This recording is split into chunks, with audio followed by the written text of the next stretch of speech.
Et si la terre que vous achetez venait avec des promesses que vous n'avez jamais faites? Boone Whitmore croyait avoir trouvé la clé d'une nouvelle vie. Après 3 jours de voyage éreintant à travers un territoire isolé, il tenait enfin dans ses mains le titre de propriété d'une ferme censée être vide. Le vent soulevait la poussière de la cour, le bois de la maison grinçait doucement, et Boone imaginait déjà son avenir, loin du bruit des villes, libre de commencer à zéro. Mais la scène qui l'attendait allait bouleverser toutes ses certitudes. Sur le porche, 3 silhouettes l'attendaient. 3 femmes, immenses, campées comme des sentinelles, leurs regards durs fixés sur lui. La plus grande, dont les épaules semblaient capables de soulever un taureau, esquissa un sourire qui n'avait rien de chaleureux. « Vous devez être le nouveau propriétaire, dit-elle, d'une voix ferme, habituée à imposer sa volonté. » Un frisson remonta l'échine de Boone. Il n'avait pas traversé ce désert pour partager sa terre avec des étrangères. Pourtant, tout dans leur attitude lui faisait comprendre qu'elles n'étaient pas de simples voisines venues saluer l'arrivant. Boone brandit le titre, le sceau officiel encore brillant. « Mesdames, il y a sûrement malentendu. Ce terrain m'appartient désormais. J'ai les documents légaux. » Mais la femme aux yeux bleus avança d'un pas, son sourire s'élargissant, presque carnassier. « Nous savons exactement qui vous êtes, Boone Whitmore. Nous vous attendions. » Comment pouvait-elle connaître son nom? Le vendeur lui avait juré que la transaction resterait confidentielle. L'isolement, qui l'avait d'abord attiré, commençait déjà à ressembler à un piège. La deuxième femme prit la parole, sa voix plus grave, plus lourde encore. « Nous entretenons cette terre depuis longtemps. Nous la gardons vivante, chaude. » Le mot résonna étrangement, déclenchant une sensation obscure dans l'estomac de Boone. La troisième, rousse aux épaules constellées de taches de rousseur, laissa échapper un rire bas. L'ancien propriétaire avait conclu des arrangements avec nous. Des engagements qui ne disparaissent pas parce qu'un bout de papier change de main. Un froid mordant s'installa entre eux. Boone comprit que son arrivée n'était pas une coïncidence. Tout semblait prémédité. Le vendeur, Marcus Vance, s'était montré trop pressé de conclure, presque suspect dans son empressement. Et si cette vente n'avait jamais été qu'un piège savamment tendu? Il tenta de garder contenance. Quels arrangements? La haute femme fronça légèrement les sourcils, ses yeux étincelant d'une lueur difficile à cerner. Des arrangements qui impliquent que vous restiez ici, avec nous. Définitivement. Elle marqua une pause, avant de lâcher une phrase qui heurta Boone comme un coup de massue. Vous allez partager notre vie, nos terres, et bien plus encore. Le silence qui suivit était plus lourd qu'un orage prêt à éclater. Boone sentit son instinct crier danger. Sa main glissa inconsciemment vers le fusil accroché à sa selle. Mais l'assurance froide de ces femmes, leur calme menaçant, lui fit comprendre que ce n'était pas une simple querelle de voisinage. C'était une affaire beaucoup plus sombre, enracinée dans des secrets que Marcus avait laissés derrière lui. « Ce n'est pas un jeu », ajouta la rousse en descendant les marches du porche. Ses bottes frappaient le bois comme des coups de marteau. « Marcus nous a utilisés, puis trahis. Il nous avait promis partenariat, travail et avenir partagé. Quand il a décidé de partir, il a juré que le prochain propriétaire prendrait sa place. » Et ses yeux verts, durs et brûlants, se plantèrent dans ceux de Boone. « Ce prochain propriétaire, c'est vous. » Un frisson glacé envahit son corps. Marcus Vance, ou Marc, comme il s'était présenté. L'homme qui lui avait vendu cette ferme ne lui avait jamais tout dit. Il n'avait pas seulement vendu un terrain, il avait transmis un héritage empoisonné. Boone serra les mâchoires. « Aucun contrat ne peut m'obliger à ça, dit-il, tentant de garder une voix ferme. Mais au fond, le doute commençait à ronger ses certitudes. La femme brune, aux épaules massives, éclata d'un rire bref, presque moqueur. « Ici, Boone, il n'y a ni juge ni shérif pour vous protéger. À 3 jours de la civilisation, ce sont nos règles qui s'appliquent. » Sa démarche était souple, dangereuse, celle d'un prédateur qui savait qu'il n'avait rien à craindre. Boone fit malgré lui un pas en arrière, son cœur battant à tout rompre. La leader s'avança, son ombre s'allongeant sur la poussière. « Je m'appelle Helena, dit-elle, d'une voix plus douce mais étrangement plus inquiétante encore. Elle désigna la brune, voici Ruth. Puis la rousse, et elle, c'est Magdalene. Elles échangèrent un regard complice, comme si elles venaient de refermer un piège soigneusement préparé. Nous t'attendions depuis des semaines. Marcus nous a parlé de toi, en détail. Le sang de Boone se glaça. Combien savait-elle? Que leur avait révélé Marcus? Le vendeur avait-il planifié cette trahison depuis le début? Il sentit pour la première fois une véritable panique monter, mais il refusa de la laisser transparaître. À quoi que Marcus ait pu vous promettre, il n'avait aucun droit. Je ne suis pas lié à ses dettes, ni à ses mensonges. Helena le fixa avec une intensité troublante. Ses yeux bleus semblaient chercher au-delà de ses paroles, jusqu'à son âme. « Tu crois que tout se réduit à un papier officiel ?» demanda-t-elle calmement. « Regarde autour de toi, Boone. Regarde ce que nous avons construit. » À son geste, Ruth et Magdalene descendirent du porche. D'un signe de tête, elles l'invitèrent à les suivre vers les champs. Par prudence, Boone hésita, mais son instinct lui soufflait que reculer maintenant ne ferait que le rendre plus vulnérable. Il avança donc, ses bottes écrasant la terre sèche, son regard surveillant leurs moindres mouvements. Et ce qu'il découvrit le désarma. Les champs n'étaient pas sauvages. Des canaux d'irrigation parfaitement creusés guidaient l'eau depuis une source naturelle. Des sillons réguliers portaient des cultures déjà florissantes malgré la rudesse du sol. Ruth leva le menton avec une fierté contenue. Tout ça, c'est nous. Chaque tranchée, chaque récolte. Marcus se pavanait quand les marchands passaient, mais la sueur et la force venaient de nous. Plus loin, Magdalene ouvrit les portes d'un enclos. Du bétail en parfaite santé broutait paisiblement, les pâturages verdoyants s'étendant à perte de vue. Des poules picoraient autour d'un petit poulailler solide. « 3 colonies commercent déjà avec nous », expliqua-t-elle, son ton trahissant son habileté d'affaires. « Nous avons établi des marges, négocié des accords saisonniers. Cette terre n'est pas une ruine. C'est une entreprise qui prospère. » Boone ne put cacher sa surprise. Derrière l'intimidation, il découvrait une organisation minutieuse, une vision commune, et une ténacité impressionnante. Marcus avait fui, laissant derrière lui des femmes trahies, mais pas brisées. Elles avaient transformé cet endroit en un foyer florissant. De retour vers la maison, Helena posa une main sur la rampe du porche. « Il y a 4 chambres, dit-elle simplement. 3 sont occupées. La 4e est vide. Nous espérions. » Sa phrase mourut dans l'air, mais l'allusion était claire. À l'intérieur, Boone découvrit un intérieur chaleureux, entretenu avec soin. La cuisine était vaste, le salon accueillant, chaque détail respirant la patience et l'attention. Rien de luxueux, mais un véritable foyer. Ruth brisa le silence, « Nous ne te demandons pas une réponse immédiate. Nous savons que c'est beaucoup. Mais nous voulons que tu comprennes avant de juger. » Boone observa tour à tour les 3 femmes. Derrière leur force et leur menace initiale, il percevait des fissures. Une solitude profonde chez Helena, une douceur tenue dans les yeux de Ruth, une douleur mal cicatrisée chez Magdalene. Il n'était pas face à des prédatrices froides, mais face à 3 âmes marquées par l'abandon et déterminées à protéger ce qu'elles avaient bâti. « Montrez-moi ce contrat, » dit-il enfin, sa voix ferme mais teintée de curiosité. Magdalene sortit de sa poche un document plié avec soin. Le papier était épais, scellé, les signatures nettes. Boone le lut attentivement. Ses yeux s'arrêtèrent sur une clause étrange, soutien mutuel et compagnie pour toutes les parties impliquées. Les mots, habiles, pouvaient couvrir autant une alliance commerciale qu'une intimité partagée. Ruth s'approcha, si près que Boone sentit son parfum discret de pain chaud et de pluie d'été. Marcus aimait les mots. Assez flous pour séduire, assez précis pour piéger. Helena scrutait ses réactions, guettant chaque froncement de sourcils. Nous avons creusé des canaux, amélioré la terre, tissé des réseaux commerciaux. Et lui? Il a encaissé, puis s'est enfui. En te vendant ce terrain, il nous a vendus avec. Boone posa lentement le contrat. Ses pensées s'entrechoquaient. Tout cela ressemblait à un filet tendu exprès pour lui. Et pourtant, dans le regard d'Helena, il ne voyait pas seulement la menace. Il y percevait une vulnérabilité sincère. « Légalement, je ne vous dois rien, dit-il, sa voix rauque. Mais moralement, je ne peux pas ignorer ce que vous avez construit ici. » Un silence lourd s'abattit, interrompu seulement par le craquement du bois. Helena inspira profondément. « Nous ne cherchons pas à reproduire la mascarade de Marcus, dit-elle enfin. Ce que nous voulons, c'est une vraie alliance. Nous travaillons ensemble. Nous partageons les profits. Et peut-être, nos vies. » Boone sentit sa gorge se serrer. Cette proposition défiait tout ce qu'il avait imaginé en quittant la ville.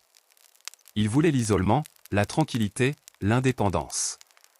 Et voilà qu'on lui offrait l'inverse, une famille improbable, un lien hors norme, une intimité partagée. Le danger était réel, mais l'attrait aussi. Alors qu'il hésitait, Ruth posa doucement une main sur son avant-bras. Nous ne te demandons pas de remplacer Marcus. Nous te demandons de nous voir. De voir ce que nous avons bâti, ce que nous pouvons devenir ensemble. Son ton n'était plus une menace, mais une supplique voilée d'espoir. Le cœur de Boone battait à tout rompre. Devait-il fuir avant qu'il ne soit trop tard, ou accepter ce pacte qui pourrait bien changer le cours de sa vie? Boone resta immobile, la main toujours posée sur la table où le contrat attendait son verdict silencieux. Sa respiration se calma peu à peu. « Si je devais envisager quelque chose, dit-il, ce ne serait pas à l'aveugle. Je veux tout comprendre. Les chiffres. Les accords. Les risques. » Les trois femmes échangèrent un regard bref. Helena hocha la tête, puis fit signe à Magdalene. La rousse se dirigea vers un tiroir et en sortit un grand registre de cuir, l'ouvrit avec précaution, et tourna les pages remplies d'une écriture serrée. Des colonnes de dépenses, de livraisons, de marges prévues, de crédits avancés par des marchands des colonies voisines. Les chiffres dansaient, durs, têtus, et pourtant Boone y décelait un ordre, une rigueur, une vision.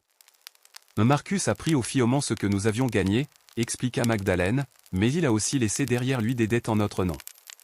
Matériel, semences, outils, bêtes.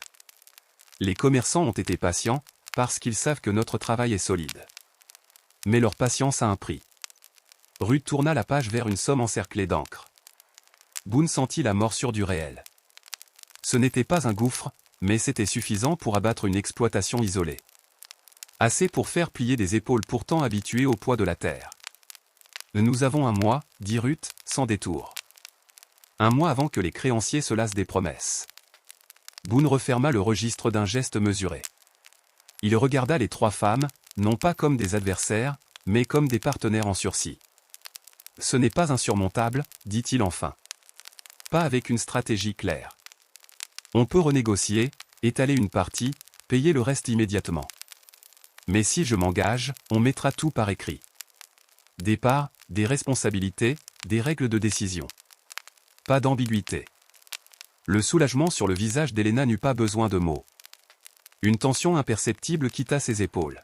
« C'est tout ce que nous voulions », murmura-t-elle. Quelque chose de vrai. Mais ce n'était pas tout. Boone n'était pas un rêveur, pas ce soir.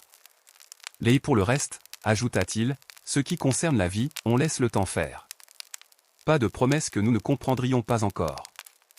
Un silence doux s'installa, presque chaleureux. Les lignes du conflit s'étaient déplacées. Elles n'étaient plus face à face, elles se tenaient côte à côte, tournées vers le même horizon. Pourtant, au dehors, le vent avait changé. On aurait dit que le soir venant apportait avec lui autre chose qu'un ciel rouge. Une histoire n'en chasse jamais une autre, elle la superpose. Et ce qui allait s'ajouter pesait déjà dans l'air. Ils mangèrent ensemble ce soir-là, une soupe simple, du pain, un fromage sec, quelques prunes. Rien n'avait l'éclat des festins, mais tout avait la vérité des vies honnêtes. Les rires étaient rares et courts, comme s'ils n'osaient pas encore se déployer.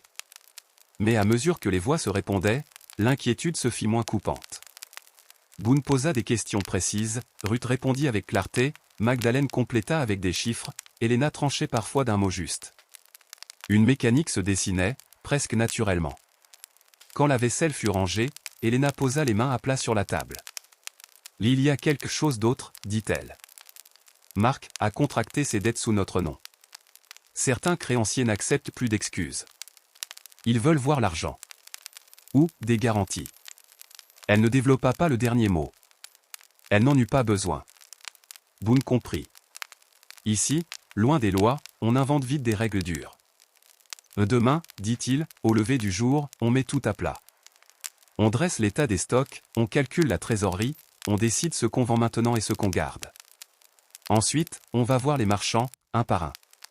Avec un plan, pas avec des promesses. Ruth acquiesça, les yeux brillants d'une gratitude qu'elle s'efforçait de contenir. Magdalene prit le registre contre elle comme on serre un enfant qu'on entend pleurer la nuit. Helena souffla, très doucement, comme si l'air retrouvait son chemin. La nuit s'allongea. Boone ne dormit que par fragments. Dans la chambre d'amis, Il fixait le plafond, écoutant la maison respirer, les pas lointains, les chuchotements, le craquement des poutres.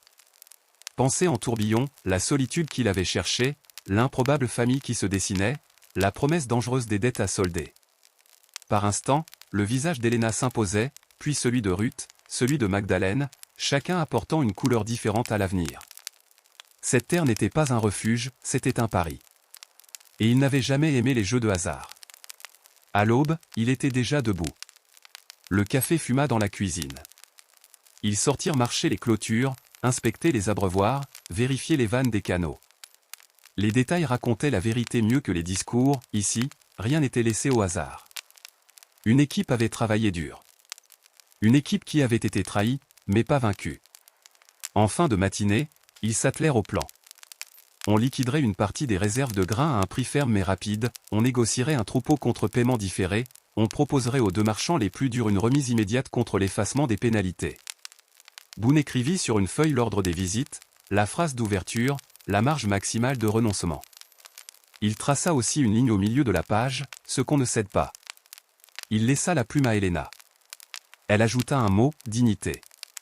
Puis Ruth, contrôle de l'eau. Magdalene, prix plancher.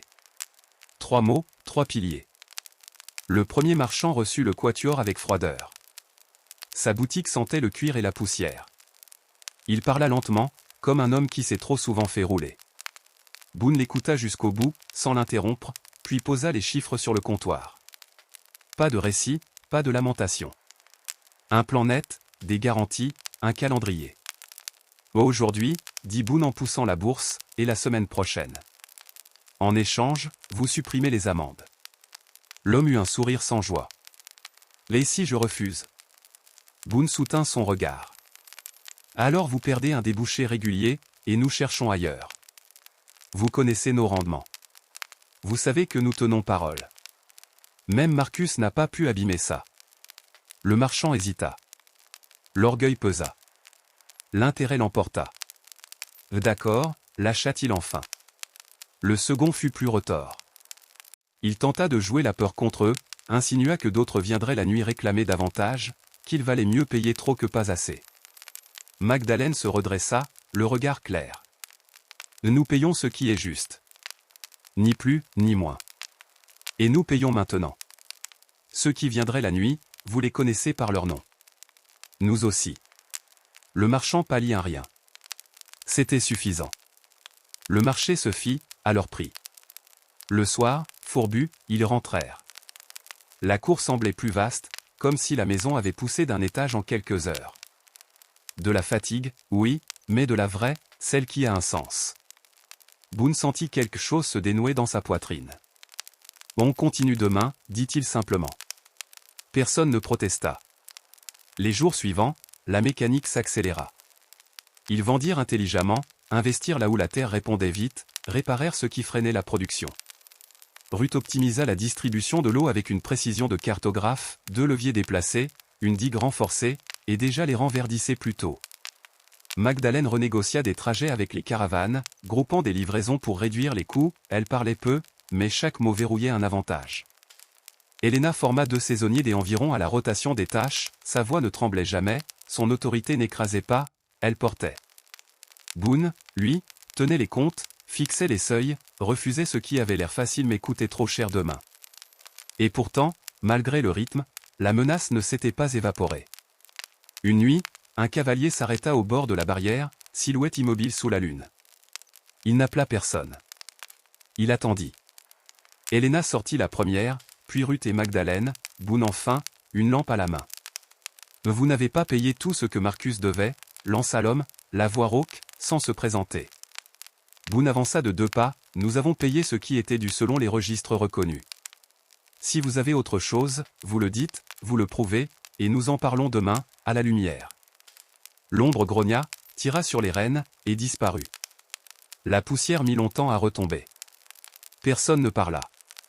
Ils restèrent là, épaule contre épaule, jusqu'à ce que le silence redevienne un silence de campagne et non un silence de menace. Ce soir-là, aucun d'eux ne dormit d'un sommeil profond. Mais au petit matin, rien n'était venu. Ils reprirent. Parce qu'il n'existait pas d'autre chemin. Peu à peu, la ferme changea d'allure. Une pompe neuve chanta au bord du puits. Des clôtures droites comme des règles délimitèrent les pâtures. Le poulailler gagna une avancée, simple mais efficace, qui doublait presque la production d'œufs. Les sacs de grains alignés dans la grange avaient une odeur rassurante, celle des réserves qui protègent des vents capricieux. Les chiffres, dans le registre de Magdalene, cessèrent d'être une plaie et devinrent une promesse. Ce qui changeait aussi, c'étaient les regards. L'inquiétude crue d'Helena s'était transformée en vigilance sereine, elle parlait plus bas, riait parfois, d'un rire bref mais entier. Ruth retrouvait chaque jour une lumière nouvelle, comme si l'eau qu'elle guidait dans les sillons lui revenait en douceur du regard. Magdalene, elle, tenait la joie comme on tient la bride d'un cheval vif, fermement, mais pour se laisser entraîner au bon moment. Boone, au milieu d'elle, sentait sa solitude se fissurer. Non pas disparaître, mais devenir habitable. Il n'avait pas renoncé à ce qu'il était venu chercher, il l'avait trouvé autrement.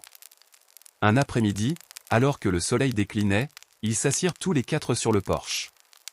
Les champs devant eux n'étaient pas seulement jolis, ils avaient le relief des choses gagnées. Nous devons légaliser ce que nous sommes, dit Boone soudain. Pas pour nous contraindre, mais pour nous protéger. Helena acquiesça aussitôt. Des parts égales. Un droit de veto pour les décisions qui engagent l'avenir.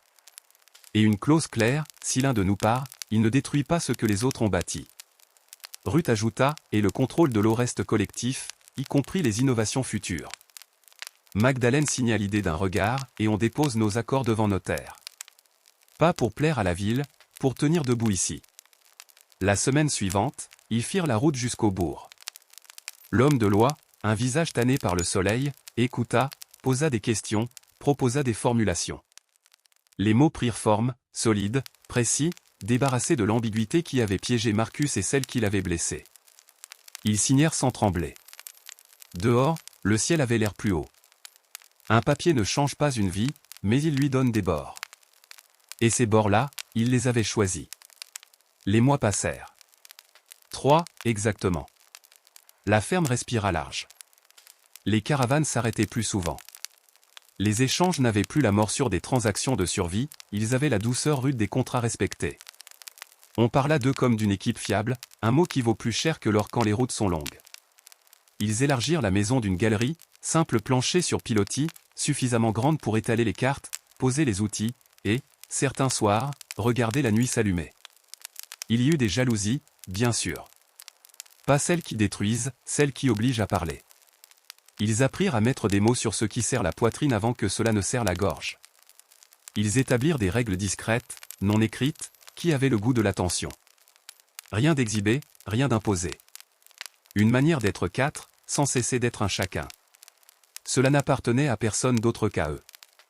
Cela suffisait. Un soir d'orage, la pluie frappa le toit comme une batterie en cavale. Les canaux débordèrent à peine, Ruth avait prévu les trop-pleins.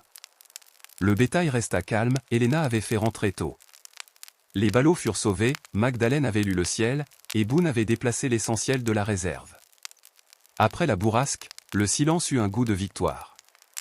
Ils burent un café trop fort, assis serrés sous la galerie, et personne ne dit « on y est arrivé ». Ils le savaient. Alors qu'ils regardaient la boue redevenir terre, Boone posa une question simple, presque timide, des regrets. Helena sourit, un vrai sourire, celui qui fronce un peu le nez. Un seul. Que tout cela ait-tu besoin d'une trahison pour commencer? Ruth baissa les yeux vers ses mains, encore tachées de terre. On ne choisit pas les portes par lesquelles on entre. On choisit les maisons qu'on construit. Magdalene leva sa tasse, à ce que l'on tient ensemble. Les tasses s'entrechoquèrent. La nuit en garda l'écho. Ils auraient pu croire que l'histoire se reposait. Qu'elle s'installait, confortable, sur ce porche agrandi. Mais les histoires ne dorment jamais longtemps à la frontière. Un matin, une dépêche arriva par un colporteur empressé. Un papier mince, venu de plus loin que leurs routes habituelles. Boone lut, et ses sourcils se haussèrent d'un cran. Marcus Vance, dit-il doucement. Le nom, qu'il ne prononçait presque plus, glissa comme un couteau dans une gaine. L'île a été vue à l'est. Il essaie de vendre des droits sur notre eau. Le silence retomba, différent. Pas la peur. Une clarté. On ne bâtit pas sans que le passé tente de rattraper l'avenir. Helena se redressa, le regard soudain glacé. Alors nous allons lui rappeler que les promesses cassées n'achètent pas des terres vivantes.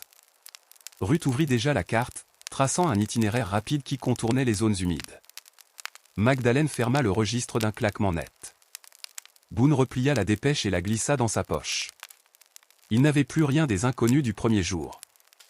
Ils avaient une voix, un nom, une terre qui répondait à leurs mains. Et, surtout, ils avaient appris ensemble à ne pas reculer.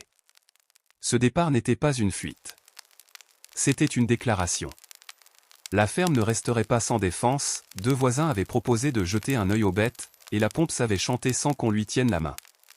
Eux, ils iraient chercher plus loin que l'horizon le morceau de passé qui menaçait l'avenir.